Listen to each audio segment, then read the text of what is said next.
Now you are worshipping today the Durga or all the 9 forms of the goddess. She came 9 times on this earth, according to this, that she fought all the people who were destroying the seekers, who were trying to make a mess of their lives. And these tortured saints, when they prayed to the goddess, because none of the gods could do anything, and Sadashiva is never interfering with what the goddess is doing. So they worshipped the Bhagavati, and then the incarnation of earth came 9 times according to the need of the time. So every time you find her confronting people who are extremely arrogant, self-opinionated, think no end of themselves. And the bhaktas are tortured by these self-opinionated, horrible actions. When you are raising the Kundalini on the center heart, you can feel that on the center heart, if there is a catch, you have to take name of the Jagadamba. Unless and until you take her name, it won't open. Also, when I am clearing out the center heart, I have to also say, now I am in reality Jagadamba. And then the Jagadamba within you awakens. You can see that once the Amba is Kundalini, who is the reflection of the Holy Ghost, of the Adi-Shakti within you. When she rises through these different chakras, she gives them power because she is the power. She is the Shakti. She is the desired power of Sadashiva. She is the complete power of Sadashiva. And so she gives the power totally to every chakra, by which all these chakras are enlightened and all the deities are awakened. Supposing we have no power of life, we'll be like dead people. So these centers, when they receive this power, this Shakti, then they are awakened. Now you have seen it. You can do it yourself. It's all tangible. You can verify it. I have told you that she resides on the heart center. Now see how heart center is placed. Also very interesting to see. While she is Jagadamba, but the Amba means the pure form of power resides in the triangular bone, like Kundalini. But her form, which is Jagadamba, where she is the mother of the universe, she resides on the heart center. Now this heart center is very important. When I have already told you this, that when a child is about till 12 years of age, this center produces the ganas. Ganas are the workers on the left hand side. They are like, you can say, Saint Michael is their leader. But their king is Ganesh. So first she has done is the Ghatasthapana. Ghatasthapana means you have done here now. This is the Ghatasthapana. This is the Kumbha. Now this Kumbha she has established first. That is the triangular bone. Now this is her first work. That to establish this your Muladhara. So she established within you is innocence. she established innocence within you to begin with. So she has put this ghata in which she is staying as Kundalini. So the first is that to establish the Kundalini in the triangular bone and then to establish Sri Ganesha. This is the first work by which whatever she is going to create now, all the universes, the earth, everything, whatever she is going to create has to be filled with innocence. So she has created all these things just for you to be created and ultimately to get your self-realization, to have meaning for your life, to get connected to this all-pervading power, to enter into the kingdom of God. All is her work. So we can say 9 times she came, and the 10th time she is supposed to give realization to all of us. But at the 10th time, all these 3 powers are joined together. That's why it's called Trigunatmika. That's why Buddha said Matreya, means 3 mothers put together. So this power, when it starts acting, it has the complete control over all your 3 channels and 7 centers. Complete control. So everyone must today promise to me that they will meditate every day. Get up in the morning, and while meditating, I must concentrate on myself and not on others. And see for myself what is catching, where am I catching, which chakra I am catching, what have I to do. So on this day of Navratri, today as the first day, the Gauri's power must be enlightened within us, and they must express. And they are tremendous. I cannot describe them in one lecture. Think of the primordial Kundalini. She acts in the Mother Earth, she acts in the universe, she acts in the animals, she acts in the matter, she acts in the human beings, and now she acts in you. She is the one who decides the face and the figure that you are going to have. She is the one who decides what child you should have. She is the one who gives you the particular type of a child that you need.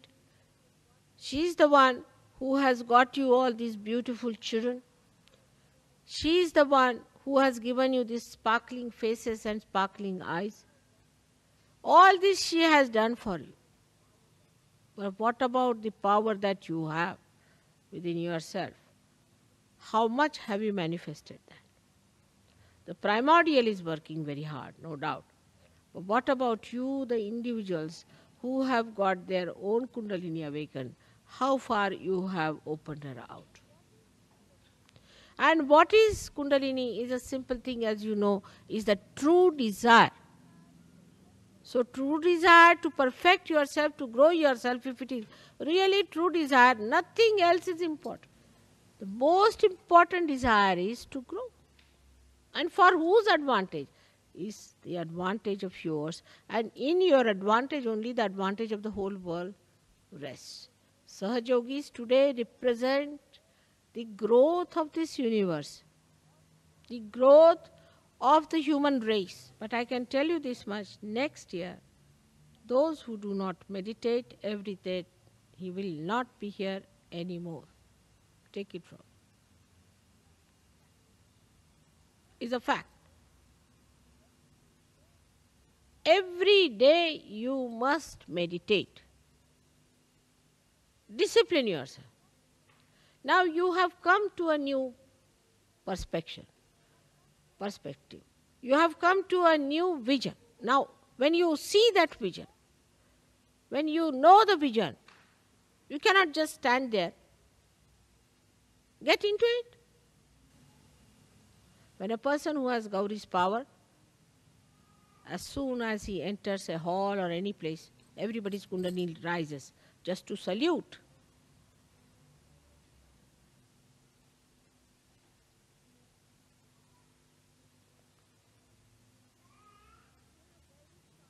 When you have Gauri's power, then you stand out because you have that innocent, lustless, greedless, beautiful, sparkling eyes. And wherever you turn your eyes, even one glance would raise the Kundalini immediately. People who suffer from cancer, suffer from this disease, that disease, all can be cured in no time if you have developed only one power of Gauri.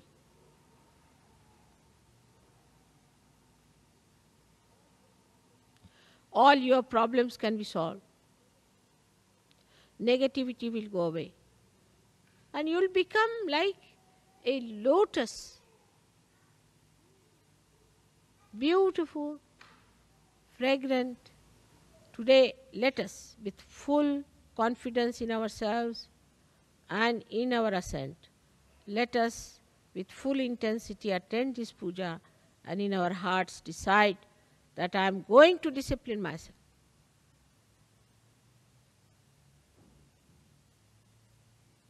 May God bless you. आजच्या या शुभप्रसंगी अशा सुंदर वातावरणामध्ये इतका सुंदर विषय म्हणजे बरेच योगायोग जुळलेले दिसतात असं दिसतंय.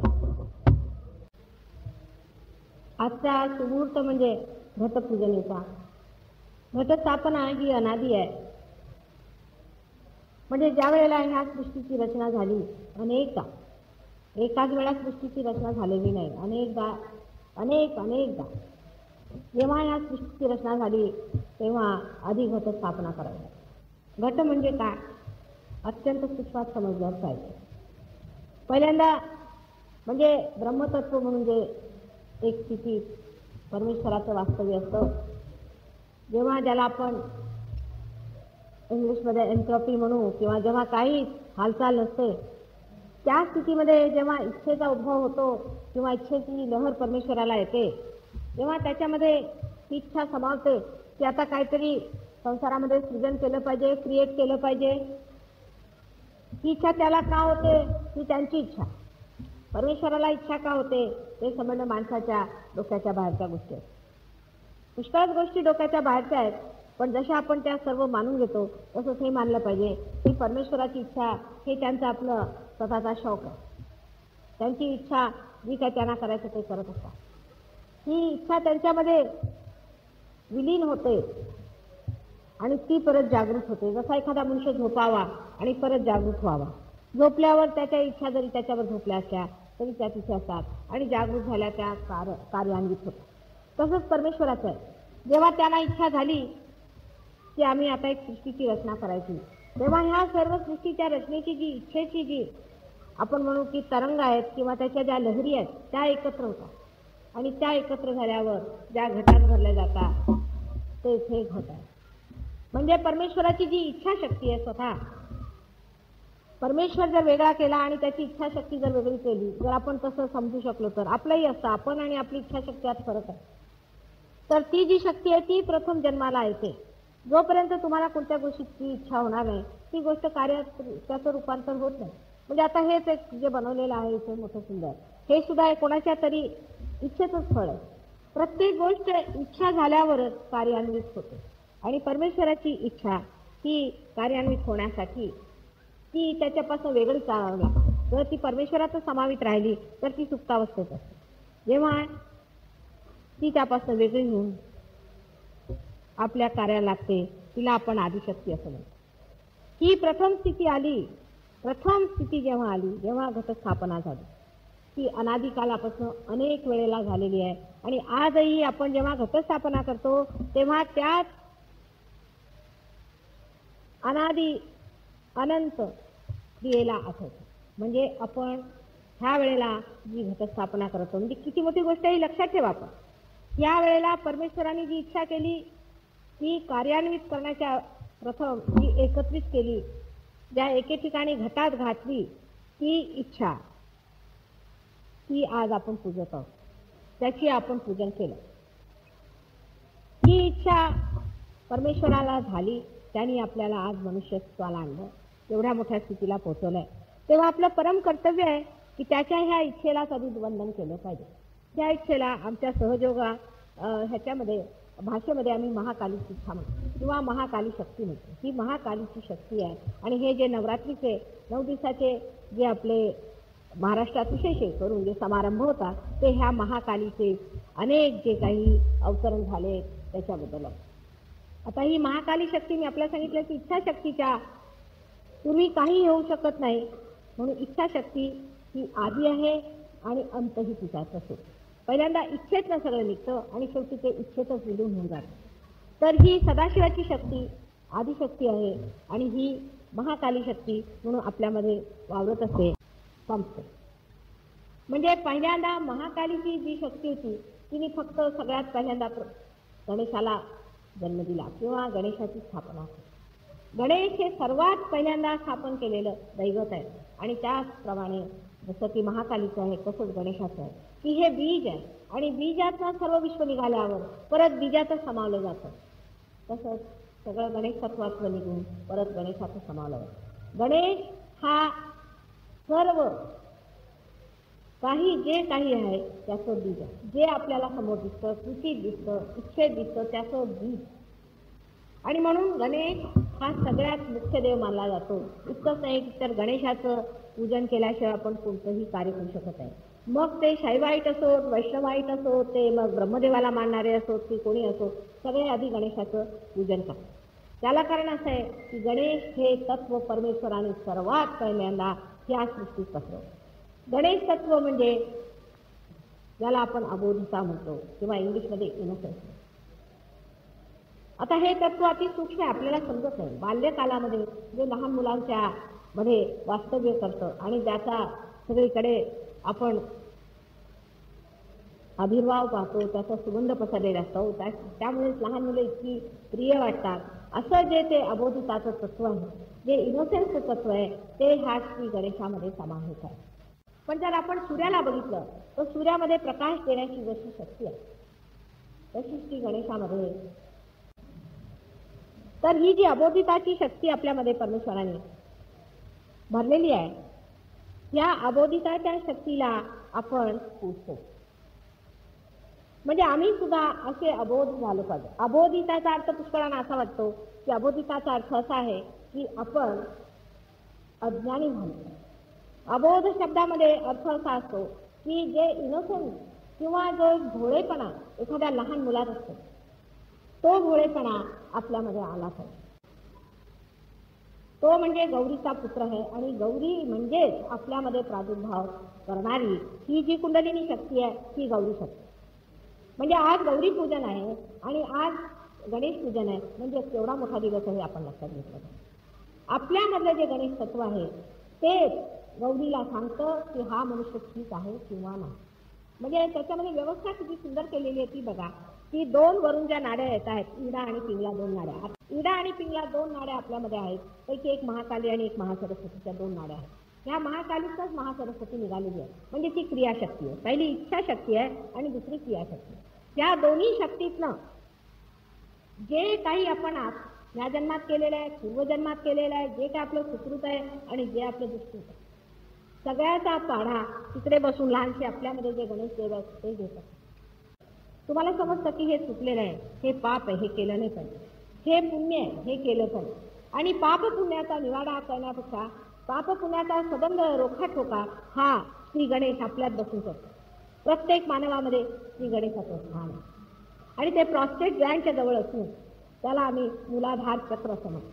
मूलाधार चक्र, कारण मूलाधार जर हा त्रिकोणा असतील, आपण जर मूलाधार म्हटला, जिथे कुंडलिनी बसलेली आहे, तिथे कुंडलिनी आई बसलेली आहे, तर तिच्या खाली त्रिकोणाकार अस्थिच्या खाली श्री गणेश आरामात जाऊन तिथे तिच्या रक्षा म्हणण्यापेक्षा तिच्या लज्जेचं रक्षण करत असतात. आता आपल्याला तर माहितीच आहे की गणेशाची स्थापना गौरींनी कशी केली. तिचं लग्न झालं होतं पण अजून पतीशी भेट झालेली नव्हती.